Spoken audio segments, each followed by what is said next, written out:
बात करते हैं शहर कायद कराची की। कराची बेलगाम डाकुओं के रहमो करम पर है और शहर में स्ट्रीट क्राइम्स में मुसलसल इजाफा हो रहा है। रवां साल डकैती में मज़ाहमत पर 100 अफराद को कत्ल कर दिया गया, जबकि लूट मार के साथ 60,000 से ज्यादा जो केसेस है वो रिपोर्ट हो चुके हैं, जिसके बाद शहरी शदीद परेशानी का सामना कर रहे हैं। इसी पर बात करेंगे, हमारे नुमाइंदे मुनस सिराज ने ज्वाइन किया। मुनस, जानना चाहते हैं आपसे, ये जो स्टैट सामने है 100 अफराद का कत्ल हो जाना डकैती मज़ाहमत पर, ये माजी की निस्बत कितने अलार्मिंग स्टैट्स हैं?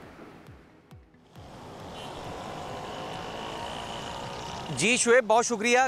कराची में स्ट्रीट क्राइम की सूरत हाल रोज़ बरोज़ संगीन से संगीन तर होती चली जा रही है और स्टैट्स की जहां तक आपने बात की, साल 2022 में इसी अरसे में यानी कि 8 माह 20 रोज़ का जो अरसा था, इस अरसे में 74 अफराद कराची में डाकुओं की गोलियों का निशाना बने थे और अपनी जानों से गए थे, जबकि साल 2023 में सूरत हाल उससे ज़्यादा संगीन है। अब तक 100 अफराद लुक़्मा अजल बन चुके हैं। दौरान वारदात मज़ाहमत पर डाकू उन्हें मौत के घाट उतार चुके हैं। और सिर्फ ये फिगर्स मरने वालों का नहीं, बल्कि अगर ज़ख्मियों का अगर आप फिगर लें तो वो बहुत ज़्यादा होलनाक है। सैकड़ों अफराद ऐसे हैं जो कि डाकू की गोलियों का निशाना बने हैं, ज़ख्मी हुए हैं, जबकि दर्जनों अफराद ऐसे हैं जो कि ज़िंदगी भर के लिए माजूर भी हो चुके हैं। और ये वारदातें जो है, इसमें सिर्फ वायलेंस का एलिमेंट नहीं बढ़ा, ओवरऑल जो वारदातें हैं वो भी बढ़ती जा रही हैं। कराची में स्ट्रीट क्राइम का ग्राफ हर साल, हर आने वाले नए साल में जो है वो बढ़ता हुआ नज़र आ रहा है। अगरचे कानून नाफिज करने वाले इदारे जो है वो दावे भी कर रहे हैं, इक़दाम भी पुलिस की जानिब से नित नए किए जा रहे हैं। हमने देखा माजी में 1 साल पहले साबिक कराची पुलिस चीफ थे जावेद आलम उडो, उन्होंने एक शाहीन फोर्स बनाई थी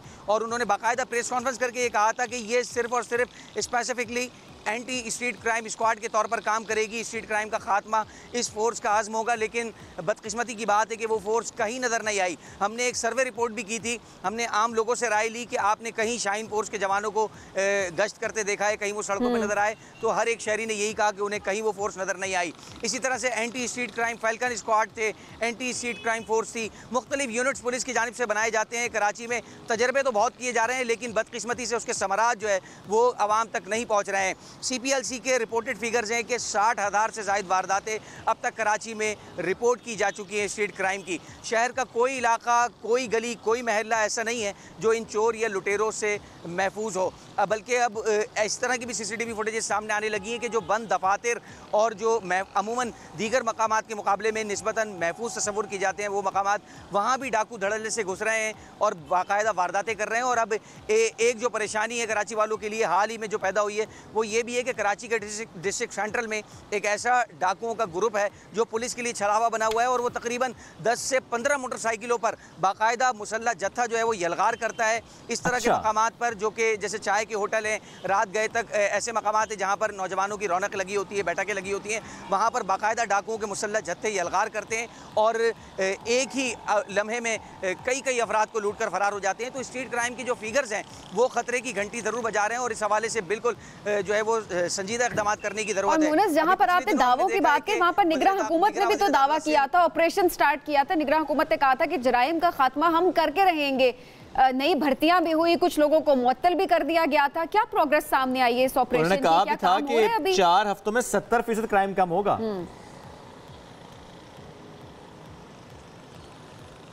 जी सबीन, आपकी बात बिल्कुल दुरुस्त है। और अभी इस निगरान हुकूमत की बात अगर की जाए तो अभी पिछले दिनों मैं अभी जिक्र भी कर रहा था कि सूबाई वज़ीर दाखिला जो है सिंध के, उन्होंने एक स्टेटमेंट दिया था जो कि सोशल मीडिया पर भी खासा मौजूए बहस बना रहा। लोगों ने उस पर तनकीद भी की कि उन्होंने कराची के शहरियों को मशवरा दिया कि जी वो अंदरूनी जेब में मोबाइल फ़ोन रखें ताकि वो चोरों के हाथ ना आ सके और मज़ाहमत ना करें और कोशिश करें कि अपना सामान जब भी कोई डाकू छीनने के लिए आए तो उसे मज़ाहमत किए बगैर दे दें। ये बात तो किसी हद तक ठीक थी, लेकिन वो जो मोबाइल फ़ोन छुपाने वाली बात थी उसके ऊपर जो है लोगों ने खासा हदफ तनकीद बनाए रखा सूबाई वज़ीर दाखिला के इस बयान को। जहाँ तक दावों की आपने बात की तो हुकूमत तो अपनी जानिब दावे कर ही रही है। पिछले दिनों हमने देखा कि जो IG सिंध नए आए हैं रिफत मुख्तार ख्वाजा, वो जब सिंध हाई कोर्ट में किसी केस के सिलसिले में पेश हुए तो उन्होंने मीडिया टॉक में कहा कि 2 से 3 दिन में तब्दीली नज़र आएगी। और उनके इस स्टेटमेंट को अब तकरीबन 8 से 10 रोज़ बल्कि इससे ज़्यादा ही कुछ गुजर गए अय्याम, लेकिन अभी तक कोई खातिर खा तब्दीली ग्रास रूट लेवल पर नज़र नहीं आ रही। शहरी जो कि बदस्तूर स्ट्रीट क्रिमिनल्स के निशाने पर थे वो आज भी हमें स्ट्रीट क्रिमिनल्स की हिट लिस्ट पर नज़र आ रहे हैं। मुसलसल रोज़ाना की बुनियाद पर सुबह और शाम डाकू जो है वो वारदातें कर रहे हैं, शहरियों को लूट रहे हैं, उनके कीमती मालूमात से भी महरूम कर रहे हैं, उनकी कीमती इंसानी जानें भी ले रहे हैं। अच्छा मुनस, आपने चूंकि इससे पहले डिस्ट्रिक्ट सेंट्रल का हवाला दिया था कि वहाँ पर इस वक्त एक ग्रुप है जिससे पुलिस खासी परेशान है। अगर मामला इस हद तक संगीन हो गया है कि वो रात को निकलते हैं, वो किसी होटल में पहुंचते हैं, जितने लोग बैठे हो सबको लूट लेते हैं और सीसीटीवी फुटेज भी सामने आती हैं, वजह क्या है? पकड़ क्यों नहीं रही पुलिस? उनको क्यों पकड़ने में नाकाम हो रही है पुलिस और इदारे?